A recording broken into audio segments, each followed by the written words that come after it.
This is Break the Case with Jennifer Coffindaffer. Inside the evidence, behind the headlines, from someone who's been there.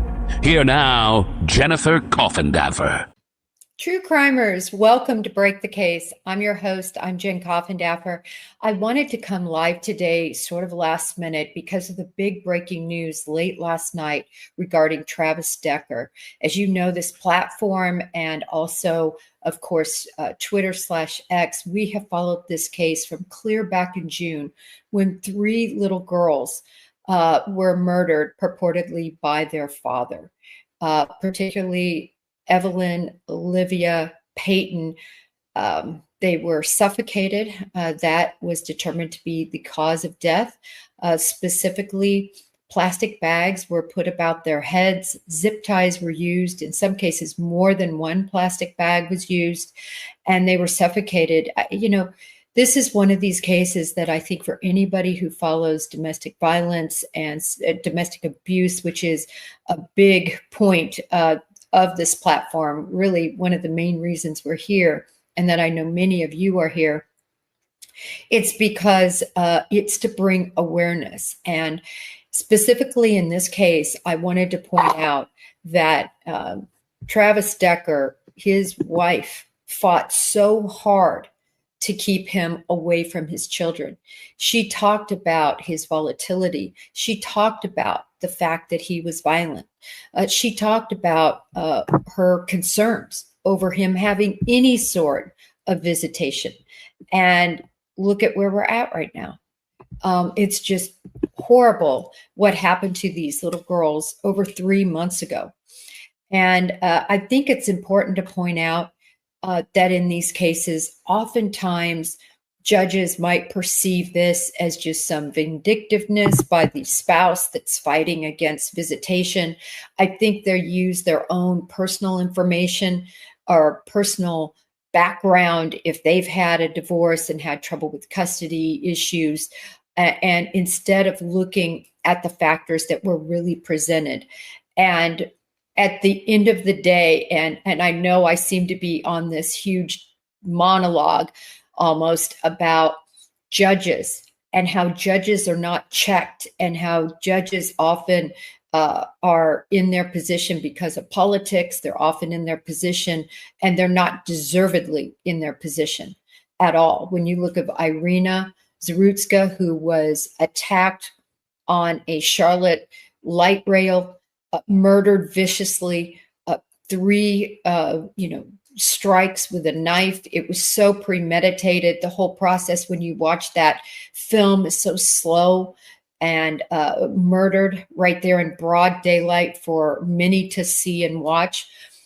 You just ask, who was the offender? And in that case, that offender had been arrested 14 times. He was a violent criminal. When you look at this case, no, we don't have that criminal history, but you had somebody coming forth, the wife, with very specific concerns. And how in the world could a judge ever give the father visitation without it being monitored? Listen, I understand these children have a right to know and be with both parents. It's always a shame, I think, when a parent is denied their ability to see their little girls. But in this case, there were very specific concerns, and paramount to any judge's decision just has to be the child's welfare. That's the number one consideration, I think. And in this case, it just wasn't, because you could have ordered visitation, but in a controlled environment. And even then, I know cases where they were attacked nevertheless. So anyway, but at least it would have been a better chance that these girls would be alive and wouldn't have been taken to the woods and murdered. And think about this. They would have watched. The first one that was murdered would have watched, the second would have watched, the third. I'm sure they complied with, putting the zip ties behind their backs. I'm sure they did whatever their daddy told them to do. Remember, they were 9, 8, and 5. so little, so precious. You know, I have to say, looking back at my kids, every age is special, and except for maybe 15 to 17. No, I'm just kidding. The teenage years also always have different challenges, but the years of 5 to about, I'm going to say 12, really firstborn to 12, but they are so innocent. They would just do anything for you. They mind you, at least mine did. You know, I just, I think it was very hard for many of us to really watch this case, and that's why we monitored it so very closely. Anyway, after the bodies were found, and remember, this was 3 days later, of course, the manhunt ensued for Travis Decker. And there were so many pictures of Travis Decker. This was where they were searching. You know, there's this picture of him when he was sort of in his military style cut, probably in, you know, his best shape.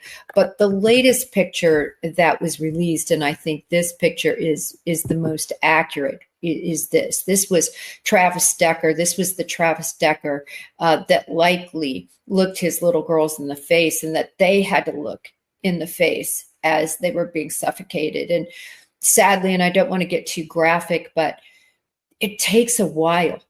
Suffocations don't just happen, just like strangulations are very long. It's very hard to strangle somebody to death. Now, it's not difficult at all to strangle someone to unconsciousness. That's very quick, really within seconds, if they properly get on the carotid artery. And so unconsciousness is achieved, but not death. And so in this case, it would have been just a horrific, horrible process.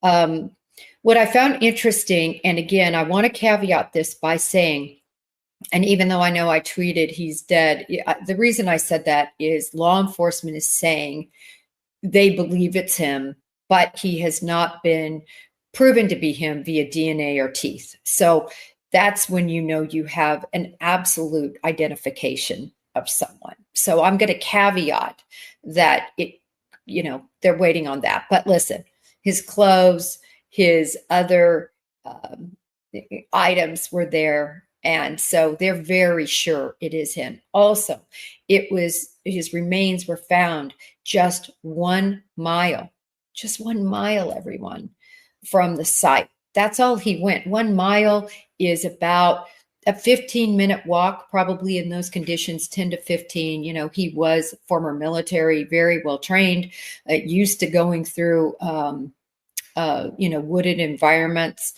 And I will say that I think this was a big reason why a lot of people wondered if he was on the run. For me, I figured he killed himself. And I know many people were in the same boat, just because we know that's often what individuals do. They're cowards and they commit these crimes, and then they don't want to face their actions in court. They don't want to face their actions before the public, and they certainly don't want to be jailed and be in solitary confinement their entire rest of their lives, if not, you know, otherwise meet their end. They understand. He was educated and knew what it would mean to be a child murderer and to try to survive prison. And they're too cowardice. They don't want to go through anything ugly. And quite frankly, a lot of people have asked, well, why did he commit this murder? Why did he annihilate everybody but not kill his wife? Well, I truly believe that he knew the worst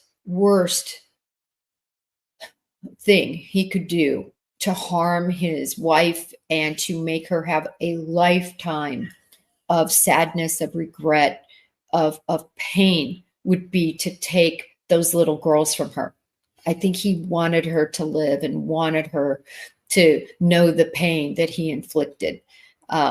So I believe that's why she was not murdered. He knew it would be much worse on her, which is also very sick. And he didn't want to live with that shame and in that prison environment. And I believe that's why he took his life. I think he took his life. Some have said, well, maybe he died from the elements, maybe, you know, accidental.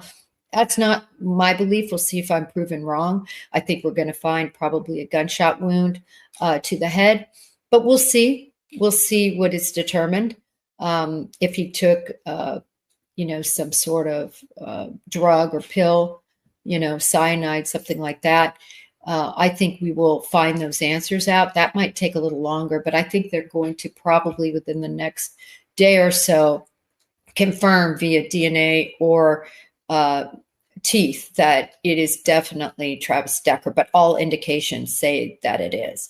So a lot of people have been asking, how was he missed? He was only a mile away, literally a mile away from the scene of the children being found. And I want to go through just really quickly what a grid search is. I think many people know, they can envision it, where you literally map out, and now it is all done electronically, specifically pointing out, listen, you're going to line up, and you literally line up sometimes as close as, arm's length away from one another.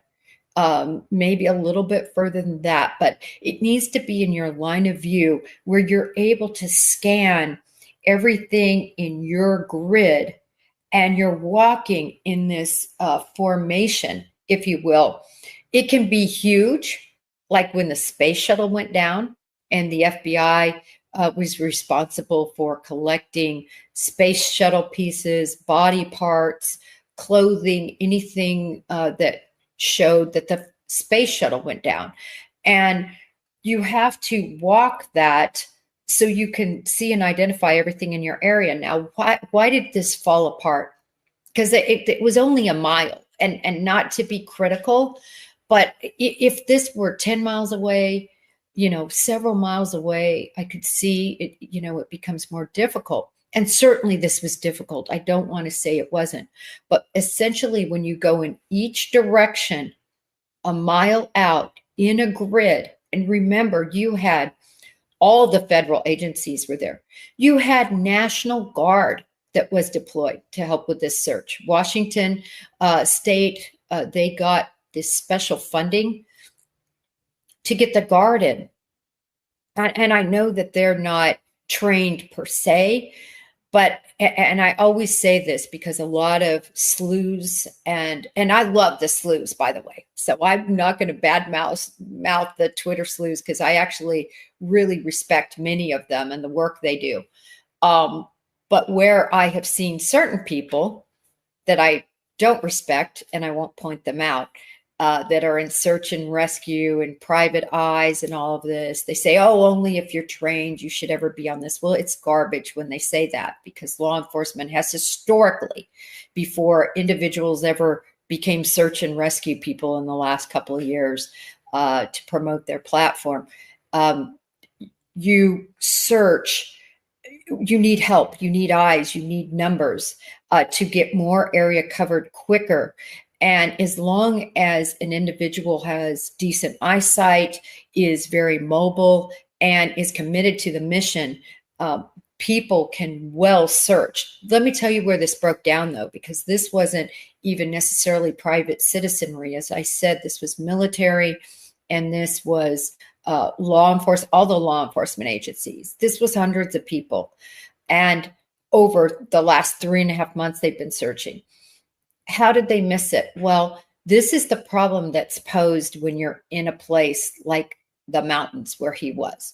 You have streams, you have bushes, you have huge trees, you have briar patches, you have all these areas that now this is in your grid, and literally you can barely see your hand in front of your face. And I'm not trying to be, I said this today on News Nation, I don't want to be critical, or it might have been on a radio hit, of my brethren, because I know how hard it is. I've done it. It's brutal to stay within your grid, within your lane for all this distance, right? Don't worry. I mean, you get a rest and everything, but you can go walk an hour, 20 minutes, take a break, an hour, but you still stay within this line. And when you have a huge bush or briar patch or a gigantic tree or something like this that can obscure your area, you can miss things. And now you might be asking, but Jennifer, they had FLIR, they had forward-looking infrared, they had all, drones they put up, they had all of this. Well, he got a 3-day head start.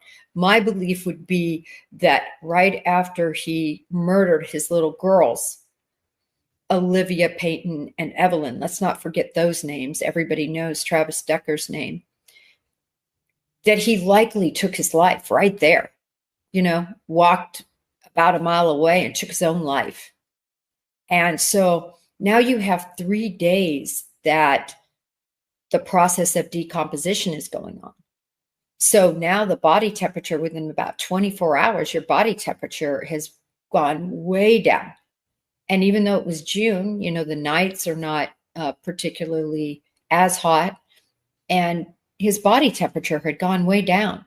So now when you're looking for heat being disseminated 3 days later, there's much less heat being emitted.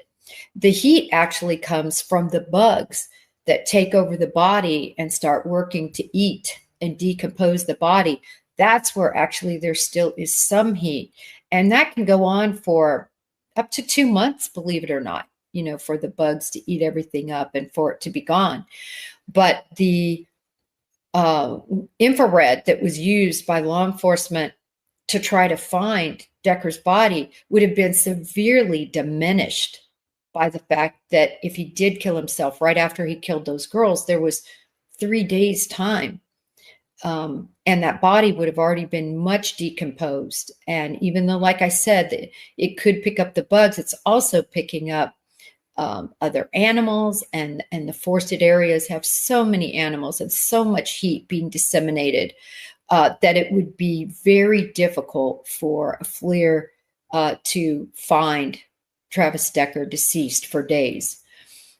So for those of you wondering how this happened, because I think a lot of people are wondering that, and again, I think I even used the word drop the ball, and that is too harsh of a statement to make about law enforcement. They did the best they could do, but somebody missed a full-on body on their grid.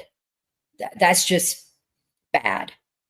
I really think so, because 3.5 months of hundreds of thousands of dollars that were spent to continue to send law enforcement, military, all these search and rescue groups that tried to find him, and he was really right there. But I must tip my hat to those individuals who made the call to go back out again. I think that was really important. They decided to go back out and redo the search they had done. And that's critical. That's why, and I'm going to digress a little, but in the case of Sebastian Rogers, that's why I say it's critical that searches continue. Searches right within that area continue. Because, do I think he wandered off? No. But whoever did this to Sebastian, could they have put him in the wooded area? Yes. Do I think it was probably the landfill? Possibly. Do I think he's still alive? I don't. I'm totally digressing. But we always maintain hope. I think all of us realized that likely Travis Decker was dead. There had been no sightings. There had been no information that he was alive or had been seen. So I'm just glad that now the family has answers, never closure, but they have answers now.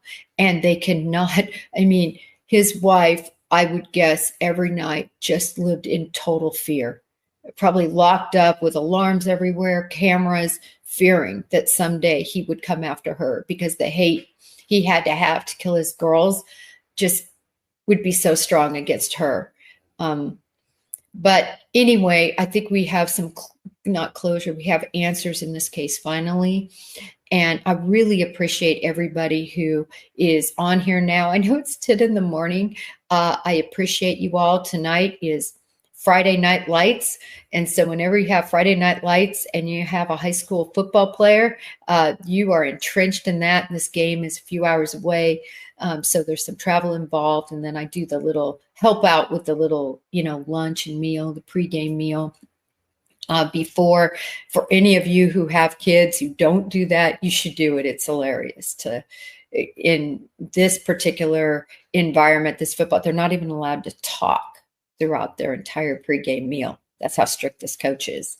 So it's kind of funny to see all these teenagers quiet as church mice, just eating, and then perfectly having to clean up every crumb. And, there'll be no, signs that you ate at this table there. So I really encourage that even if you can only volunteer once, you do it. It's just very interesting. And then I think it's also good that your kids know you're there if you can. Many people work, many people have other children they're responsible for caring for. But I just wanted to let everyone know why we're coming so early today. I also wanted to quickly, I can here, put up a picture of the Menendez brothers from back in the day, and just let everybody know not only were their parole denied for both, which happened, I think, last month, and talked a lot about that, but now their bid for a retrial has been denied. So many people wondered what was going to happen, even though they were denied parole. Would there be a retrial? Well, it's been denied. And the judge found, I want to say why, the judge found that note, remember the note that was purportedly written to a cousin from Eric Menendez that was found way later, purportedly in the back of a drawer, but it was typed. So there was no way to, prove that it was really authentic. And again, months later, and even though that same cousin testified on the stand and didn't mention the note back then, he later died of a drug overdose, but the note was never authenticated. But that isn't even what the judge said. The judge, and this was very interesting, the judge said that what was written in the note didn't even comport with the testimony of Eric and Lyle Menendez. So he said, at worst, this note, even if it were introduced, shows them to be liars. So he didn't consider the note.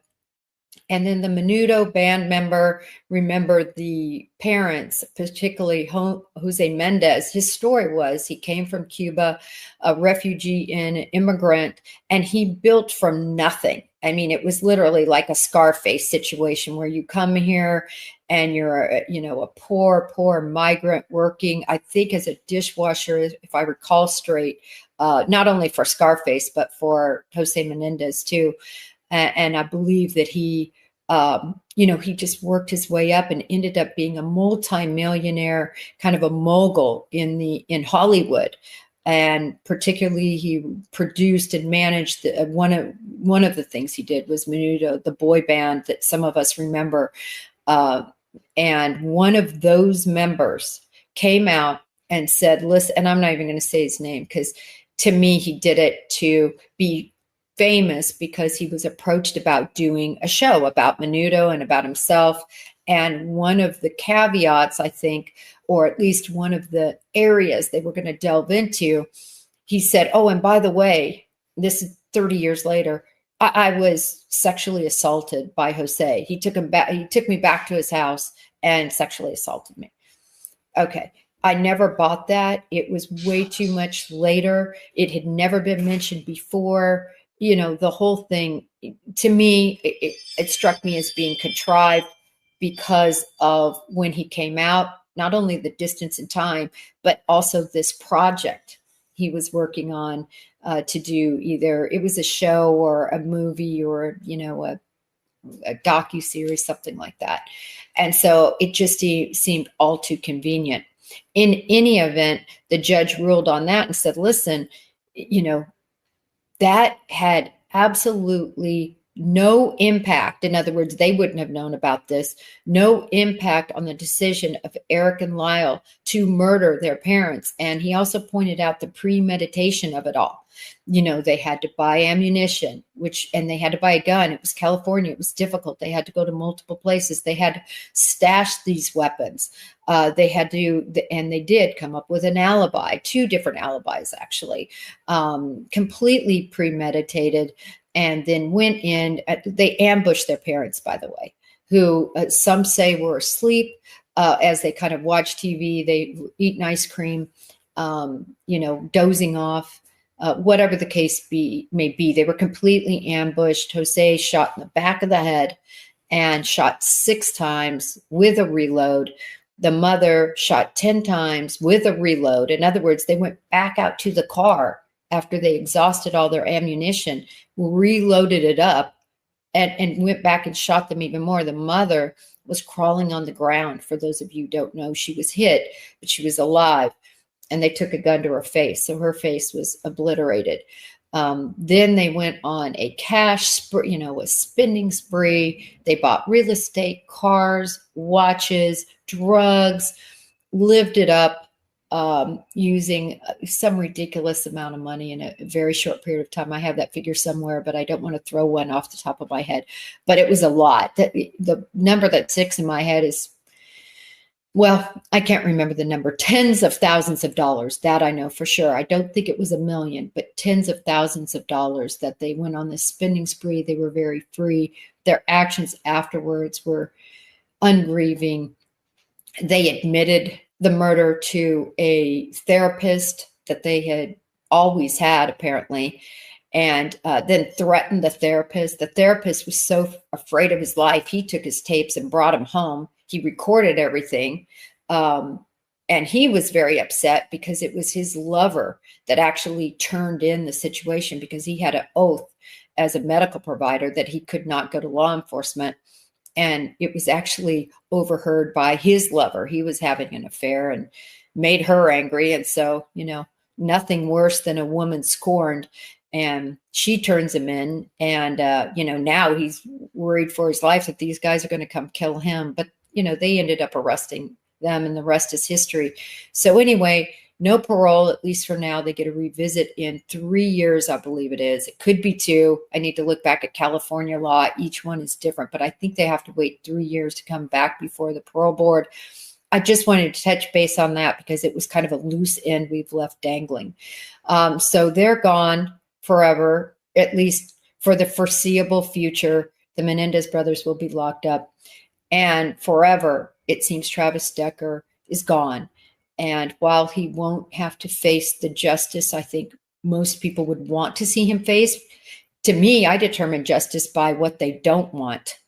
So when somebody doesn't want to be incarcerated and doesn't want to face the music of their actions, that's what, I think many of us wish would have happened. But at least his wife is safe. At least the public knows. At least we can stop spending hundreds of thousands of dollars searching for him, because it appears that he likely died or killed himself right after he murdered his children. I want to check chat really quick, put on my specs here. And great. I appreciate everything that everybody's writing. And again, thanks so much for being here. I always like to put chat up, and sometimes I forget. And if there's a certain background, or if I have too many windows open, it doesn't come up. But I always like you guys to be able to see live what people are saying, because I also post this on Twitter.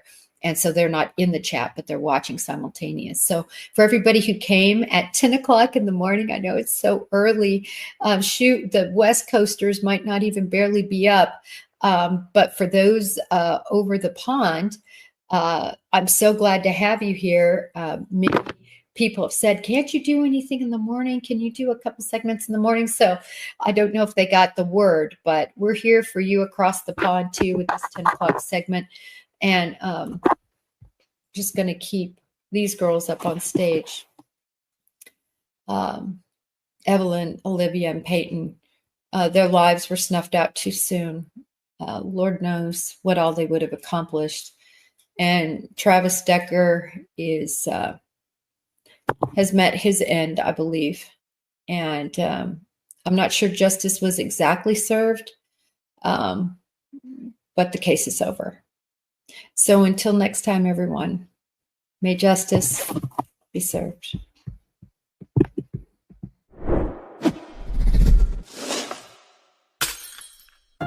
Want to break the case with Jennifer Coffindaffer even more? Then press subscribe right now and join Jen on YouTube. Just search Break the Case with Jennifer Coffindaffer now.